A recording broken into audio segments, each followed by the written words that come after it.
So Motorola's fresh new Moto Edge 20 Pro is the most premium moto blower you can bag yourself in 2021. And at 650 quid, it's not as crazy expensive as those Apple, Samsung, Sony flagship smartphones either, although admittedly you couldn't exactly describe it as cheap. Not unless you're as minted as that Jeff Bezos fella, in which case, let's face it, you're not going to be wasting your time watching crappy phone reviews on YouTube, you're going to be too busy cocking about in space. But anywho, the Moto Edge 20 Pro still costs as much as a OnePlus 9 or a Samsung S20 Fan Edition 5G, so has Motorola done enough to justify a splurge? Well, I've been using it as my full-time smartphone for over a week now. I've actually taken on holiday it with me to give it a thorough testing out. So here's my in-depth Motorola Moto Edge 20 Pro review. And for more on the latest and greatest tech, please do subscribe and ding that notifications bell. Cheers! So Motorola has definitely gone for an understated design with the Edge 20 Pro. Overall, it's a bit of a Benedict Cumberbatch. It's certainly not one of the most attractive smartphones out there, but it probably does alright for itself. There's nothing disagreeable about those looks, everything is in the right place, etc.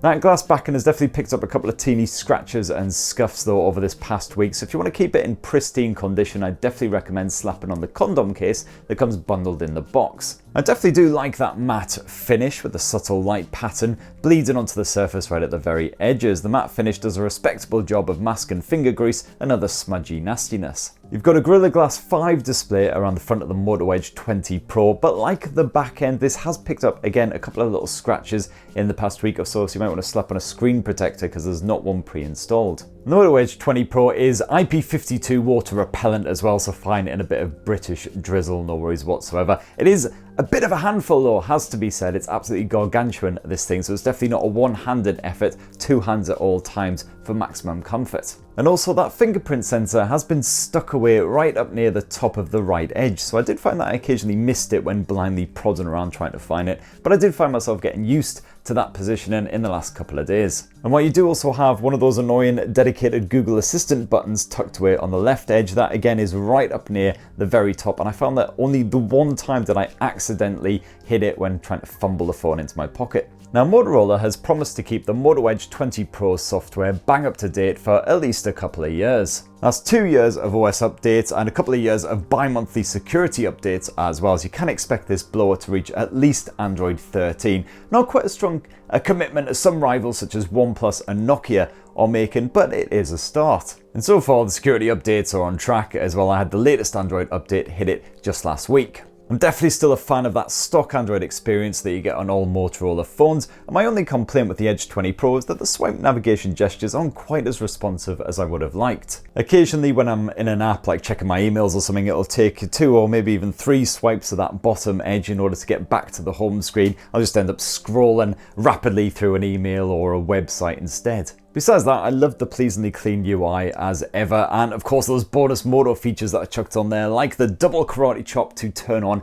that flash. And for a much closer look at those bonus Moto features, definitely check out my in-depth Moto Edge 20 Pro unboxing. It is a corker. And the Edge 20 Pro also supports Motorola's fairly fresh Ready For feature, which basically means you can connect the phone to your telly box using a cable and turn it into a kind of a makeshift computery thingy. Hope that description wasn't too technical for you. You can grab a supported cable direct from Motorola. It's basically a Type-C DisplayPort to HDMI effort, and I have fully demonstrated this feature in my Moto G100 unboxing, so go check that out if you want to see a bit more about it. And this Pro phone is packed with a generous 256 gigs of UFS 3.1 storage, which I'm not even close to filling despite shooting shagloads of video on this thing and filling it with music, movies, all that good stuff. 1 week on, and with plenty of Netflix watching on this thing behind me, I'm still a big fan of that 6.7-inch OLED screen, even if the Full HD Plus resolution means that visuals aren't quite as crisp as some premium rivals. Colours really slap on the saturated setting,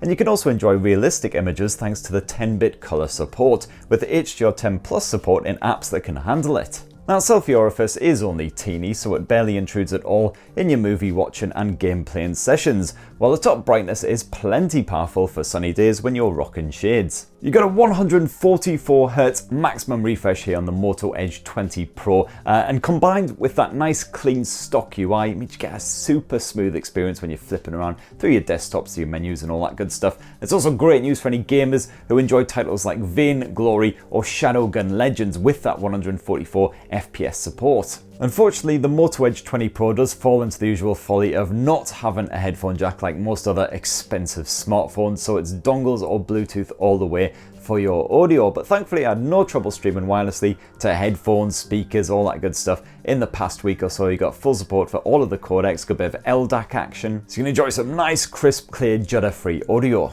As for the performance, well, I was perfectly happy with the Snapdragon 870 chipset that runs the show here, backed by a trouser fill and 12 gigs of DDR5 RAM. The Pro isn't the most powerful premium handset around for sure, but it is a clear step up from the standard Edge 20, and it can handle any app and game out there with no complaints, while staying pleasingly cool to boot, unlike some of those Snapdragon 888 smartphones. Games like Genshin Impact can be played on those higher detail settings without stumbling, even if you like to while away an entire afternoon hacking bouncy slimes into rotten chunks. While the dedicated gaming mode is a handy way to block notifications, record all of your shenanigans, and no worries when it comes to getting online either, because you've got full support for 5G as well as Wi-Fi 6 here as well, and I found that even when I was pretty much out in the wilderness, I tended to get a decent signal. Battery life is also perfectly respectable here on the Moto Edge 20 Pro as well. You've got a 4,500 mAh cell crammed in there, not the biggest round by any means, but I found that the only time I really struggled to have any juice left by the time I staggered into bed was with lots of screen on time. I'm talking at least a couple of hours of sat-nav use,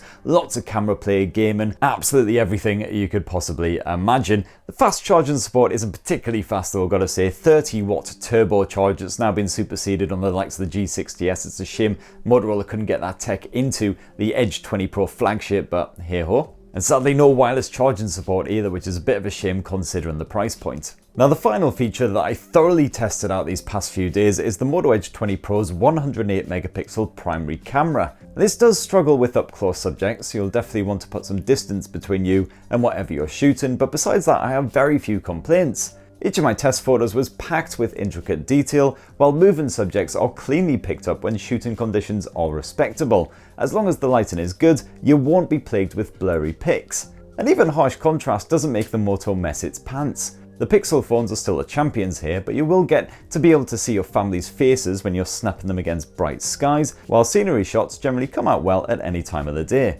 At night you'll still get reasonably bright and colourful pics, similar to what you'll see with the naked eye, although the Moto Edge 20 Pro is also brought to its knees by subjects that simply refuse to pose like a statue whenever that lighting is dim, so good luck with kids and the like. An 8 megapixel telephoto lens is one of the final advantages that the Pro offers over the standard Moto Edge 20, offering a powerful 5x optical zoom for getting a much closer view of a distant subject. I did find that photos shot with a zoom lens occasionally appeared more saturated compared with the primary snapper, with less accurate colour reproduction. And if you attempt to pinch in beyond that 5x zoom level, you'll get a photo like a hazy watercolour picture painted by a bored, half-cut seaside artist. Meanwhile, the ultra-wide angle lens produces warmer colours than that primary lens, and you do get quite murky results at times when you're shooting in low light, and nighttime use should definitely just be avoided. You can shoot your home movies at 4K resolution, 30 or 60 frames per second, or even bump all the way up to 8K at 24 FPS like some rivals like the Galaxy S21 smartphones. I mostly stuck to 4K and I was plenty pleased with the visuals, which appeared crisp and bright, although colours are slightly boosted with warmer hues overall. You can't swap between the different lenses when shooting Ultra HD video, so you will need to drop to Full HD if you want to make use of that telephoto shooter. The transition is a wee bit jarring, but the zoom lens does a decent job at this resolution, and overall those colours aren't as in your face. Of course, at night time or in low ambient light you are once again hampered with grainy pixelated images that aren't too attractive. And image stabilisation is, well, I mean, things are pretty shaky when you're moving and shooting, let's just leave it at that.